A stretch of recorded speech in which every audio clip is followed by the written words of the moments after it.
আমরা অলরেডি খাবার অর্ডার করে দিয়ে বসে আছি মাদারসাটে। আর বলতে হবে জায়গাটার ভাইবটা সত্যিই বেশ শান্ত আর কমফোর্টেবল। সবচেয়ে ভালো লাগার বিষয়টা হলো এই পুরো রেস্টুরেন্টটাই পরিচালিত হয় মহিলাদের দ্বারা। তাদের এই উদ্যোগটা শুধু একটা ব্যবসা নয়, বরং একটা শক্তিশালী মেসেজ সেলফ ডিপেন্ডেন্স আর এম্পাওয়ারমেন্টের। আর মজার ব্যাপার কি জানো, এখানে শুধু ট্র্যাডিশনাল টাচই না, মডার্ন টেকনোলজির ব্যবহারও আছে। কারণ এখানে খাবার সার্ভ করা হয় রোবটের মাধ্যমে। মানে একদিকে হোমস্টাইল ফিল আর অন্যদিকে একটা ফিউচারিস্টিক এক্সপিরিয়েন্স। দুটোর মিক্সটা সত্যিই ইউনিক। তো এখন অপেক্ষা শুধু আমাদের খাবার আসার। দেখা যাক কেমন হয় টেস্ট আর প্রেজেন্টেশন। আর বলতে বলতে কিন্তু চলে এলো আমাদের স্টার্টার।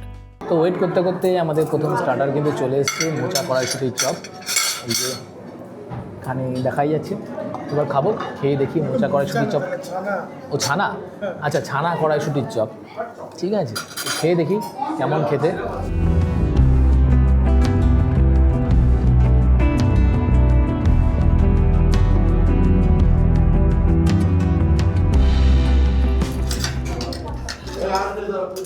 ভালো খেতে, ওটা খারাপ না। তোরটা কেমন লাগে বল, তোর কেমন লাগছে? যেমন নাম সেই হিসেবে টেস্ট নেই। উপরের এই ক্রাঞ্চিনেসটা আছে, কিন্তু স্টাফিংটা দিয়েছে ঠিকঠাক, কিন্তু স্টাফিংটার কোনো টেস্ট নেই।